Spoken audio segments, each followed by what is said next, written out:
Hey everybody, welcome once again to Novice to Legendary. This is going to be Monday Musings number 2. In case you didn't know, the Monday Musings series is for stuff that doesn't fit in with the rest of the stuff I'm trying to put out. It's like the island of misfit musing toy things. So anyways, what was I going to say? A few days ago, actually on the 1st, I saw this tweet. I think I wasn't actually following this guy. I was just I didn't remember how it came to my attention, but this was from uh, Scott Woodard. His handle is at SA Woodard. That's his Twitter handle. For those of you who don't know who he is, one of the things he's known for is he's the brand manager for the Savage Worlds Flash Gordon RPG.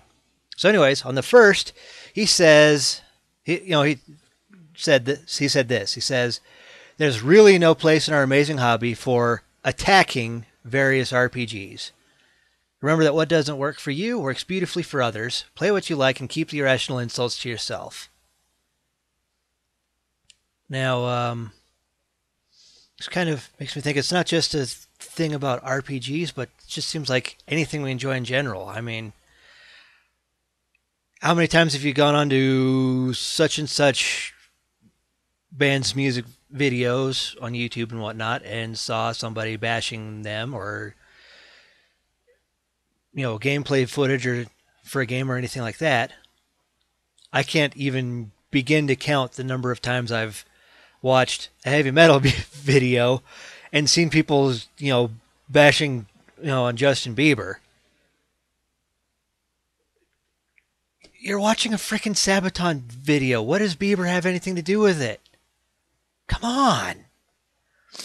But anyways, it's a very good point. Sometimes we get so passionate about things that we just get carried away, and if something is just not to our liking, it's not our cup of tea, or orange juice or whatever, if you happen to not be a tea drinker, we tend to insult it and sometimes even insult the people who enjoy them. And especially in this hobby, there's so many great games out there. There's so many options available to you. Something for everybody. There's very rules light types of games. Some that just try to really streamline the character creation process and whatnot. And then there's some that are games that are just like really freaking crunchy. They just got rules not just for days but for years. And if that's your thing and you want to play it, play a game that way, go for it. For me, I own the solid the hard not the hard copy, but the print versions of a number of different rule sets, and I've GM'd each of them at least once, but I've only actually participated as a player in one of them. So I'm actually going to show you my first love here. So I think this is actually, I covered this in the last Monday Musings. The classic alternative RPG from like the late 90s. By Bill Slavicsek and Richard Baker. As I said, this is a generic type of RPG, so they have a whole bunch of rules in there for, I covered a bit of the character classes, quote unquote, in the last musing, but they all have all kinds of rules for, cybernetics, if you're wanting to play like a cyberpunk type of thing, mutations, psionics. I also have the supplement that covers different types of effects, as they call it, different types of powers outside of psionics, where they cover a lot of your typical RPG stuff like magic, faith-based things, and superpowers. and they had some pretty cool powers in there. Maybe next time I'll bring that out and go through some of that for you. But that was the first rule set that I really got to learn my way around, and it's a bit different from what we're generally used to. Like quick little glimpse here. Here's one that I have experience in as a player. So, in games like D&D, all of its iterations,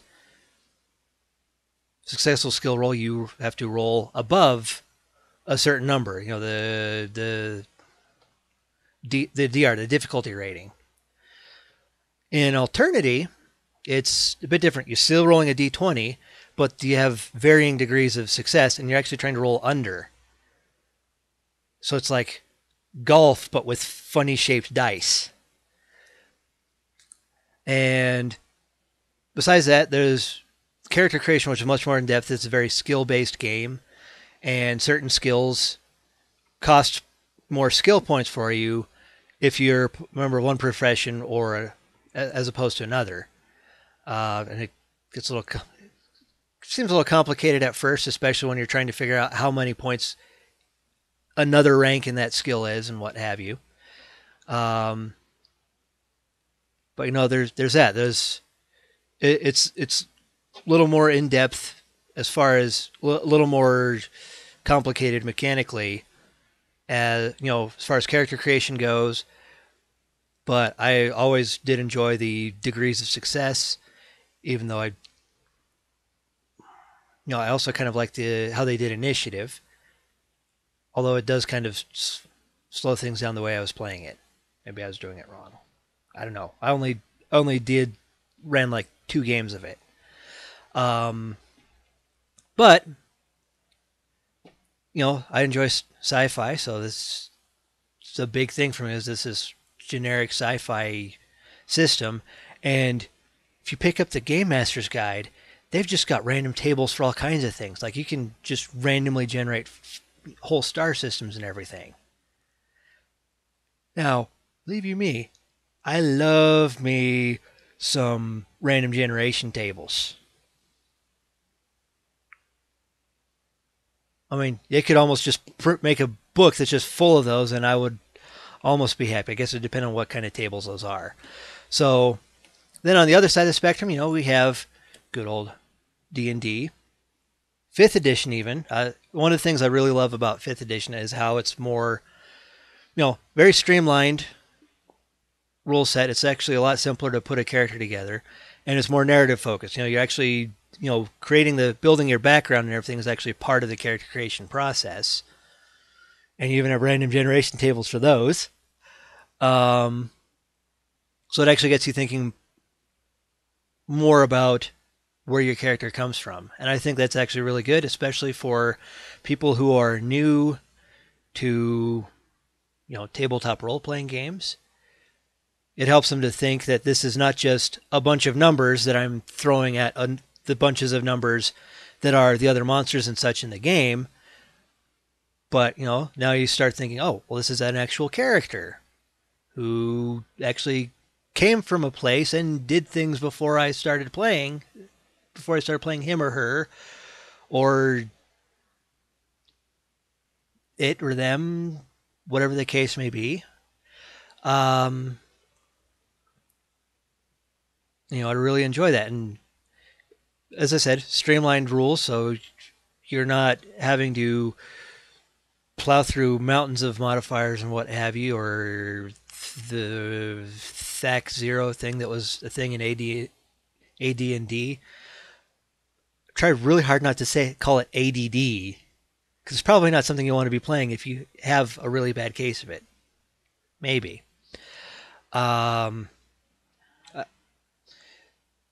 But anyways, I really enjoy that. But the biggest beef I have with it, honestly, the main critique I have is as a player, is the fact that you have your character classes are, for all intents and purposes, pretty narrowly defined. I mean, yeah, you can have all kinds of different types of wizards, but you don't get to use heavy armor effectively until you've taken a feat, and that could be, and you may have to wait until like hit level 4 before you get to that point, which may or may not take so long, but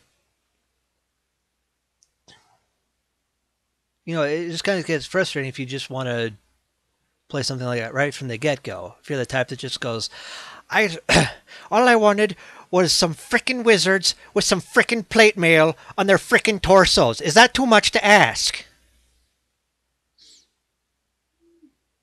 Well, if you're pre-level 4 and you're not able to pick up feat yet, then yeah, it is probably a bit much to ask. But then you go to another game that I've really enjoyed, and this is one that I actually really love running because of just how initiative works and everything. Savage Worlds. Now, this is one of those ones that's like very simple. It's a pretty simple and straightforward character creation process, because instead of generating numbers for your ability scores, and then you have modifiers for that, and then you have bonuses for your having proficiency in different skills and whatnot, like in D&D. It's all of that is done off of dice types. With so you could have like a D6 in agility and D6 is in agility-based skills, and it's actually kind of cool because all your combat skills fall under agility, and strength only comes into play when you're doing melee damage. I think that's actually pretty clever and little more. I think it's probably a little more realistic in a way, but and then one of the big things with initiative, instead of rolling for initiative, and you have the whole process of working out who is acting when, depending on how you actually do that. The common thing like you see in Critical Role is 20 to 25, 15 to 20, 10 to 15. Savage Worlds, everybody gets a card from just a regular playing card deck, and you just count down from from aces to twos, and if you're a joker, you can act whenever, and you get bonuses, which is pretty sweet. Next round comes up, hand out more cards. I think that's actually pretty stinking clever, and it frees everybody up to just you can even, if you want, you can even just have the cards sitting face up, so you know who's acting when, just depending on how your group decides they want to operate. Well, that one is like more simple. They even say just give everybody, game masters give your NPCs whatever traits, skills, edges, hindrances, and what have you are needed for that character, that NPC, to fill that particular role that you have in the campaign or in the adventure. And actually, the funny thing is, Alternity even says it the same way. They're like, baseline it for your run-of-the-mill thugs, your expert type of NPCs that are your players will only go to for information. Just give them that particular skill and whatever ranks are necessary for that, and that's it. This just like 3 games, and they're just they're very different. They play differently. Some people really enjoy different parts of these, and some really don't, and that's why we have all these different games, all these different rule sets, so everybody has something that they can really enjoy and sink their teeth into. So, all that, that's the main thing I just wanted to say is, there's something for everybody. It's okay to say, I don't really care for this. I don't really care for this rule or that mechanic or what have you. But, if you've run into people in real life or on the internet who really enjoy a game that you're not that crazy about, whether you've actually played it or not, let them enjoy it.